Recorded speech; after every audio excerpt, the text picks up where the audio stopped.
Hi guys, Mrs. Kohler here. Today we are going to do 6.4 comparing linear and nonlinear functions. This section is not too difficult, I promise. So for example 1, it says identify functions from tables. Does the table represent a linear or nonlinear function? Explain. So in order for a table to show a linear function, you want to be able to see patterns. So if we go from 3 to 6 to 9 to 12, we kind of want to figure out what that pattern is. So each time it appears that we are adding 3. 6 plus 3 is 9, 9 plus 3 is 12, and so on. All right. We also want to check our y values. So as we go from 40 to 32 to 24 to 16, it appears that we are subtracting 8 each time. All right. Since we have a pattern with our x's and with our y's, we can say that this function in the table is a linear function. All right. It doesn't matter if your pattern shows adding or subtracting, just as long as your x's show a pattern and your y values show a pattern. All right. Part B, same thing. We're going to look at our x values. So 1 to 3 to 5 to 7 would be adding 2 each time. And then for our y values, 2 to 11 to 33 to 88. Now, sometimes patterns are kind of hard to see right off the bat. This one, though, if we're really looking at it, 2 to 11, we are adding 9. 11 to 33, we are adding 22. And 33 to 88, we are adding 55. All right?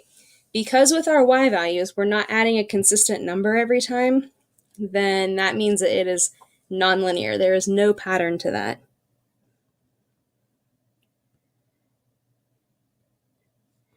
All right, you want to be either adding or subtracting the same number each time.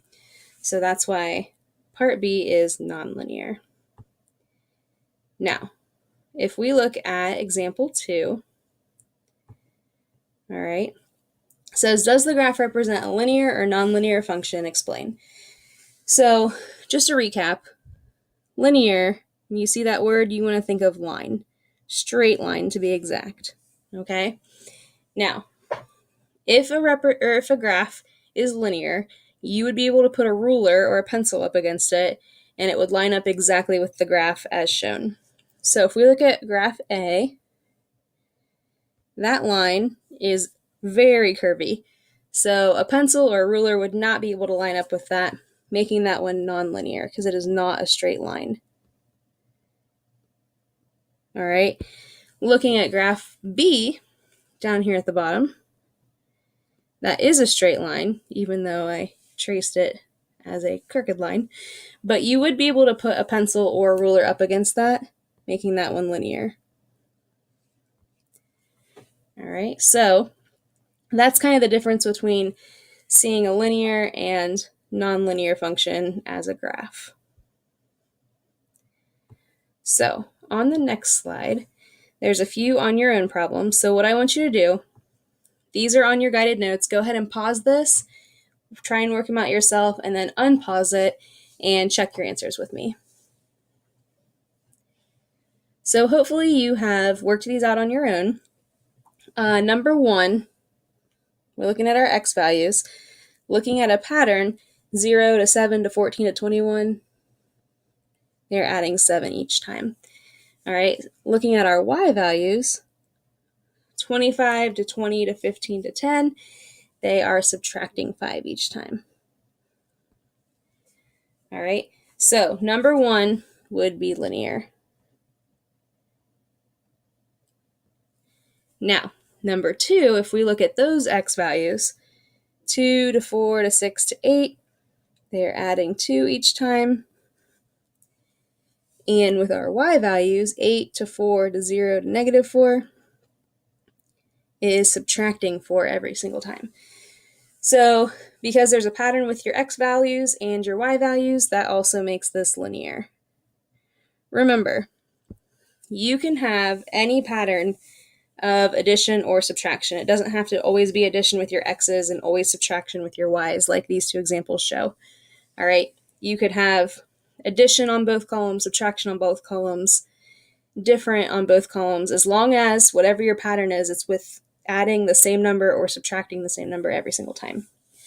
Now, number 3 is a graphed function. And when we talked about this before, I said that it's linear if you can line up your pencil or a ruler to the graph. This one's a little bit tricky.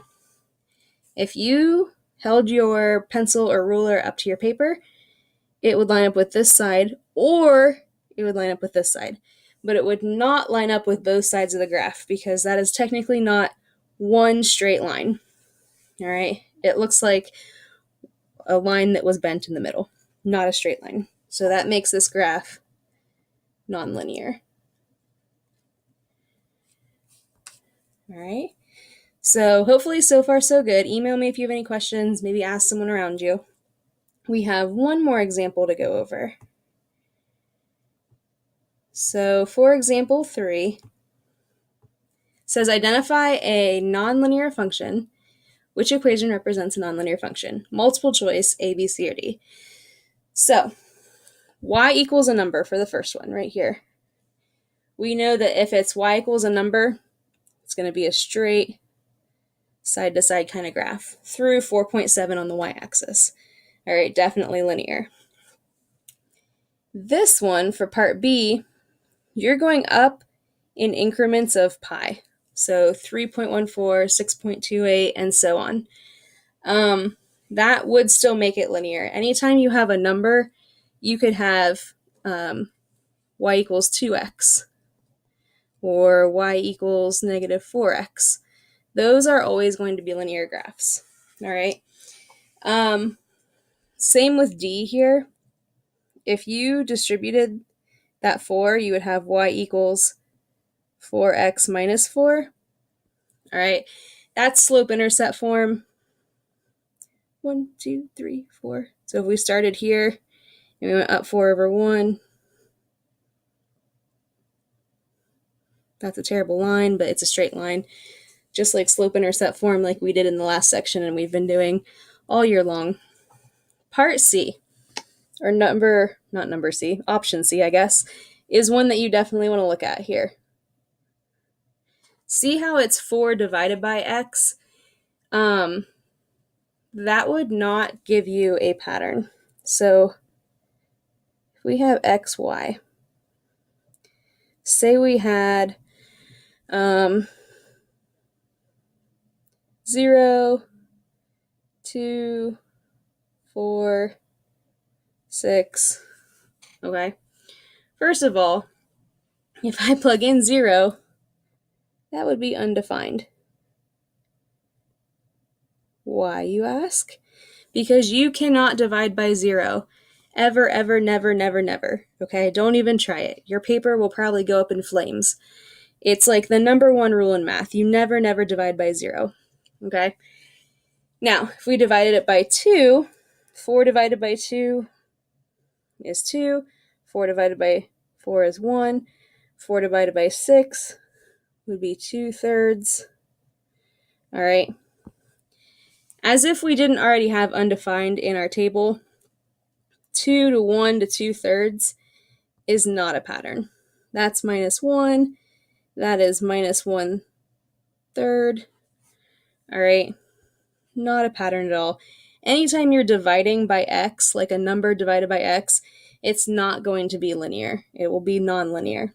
So the correct answer for this one, I'll put it in red so it stands out. The nonlinear function is option C. All right, all the rest show linear equations. This one's nonlinear. Okay, so if you want to go ahead and start on the 6.4 assignment in your Chapter 6 assignment packet, that would be awesome, and I will see you soon.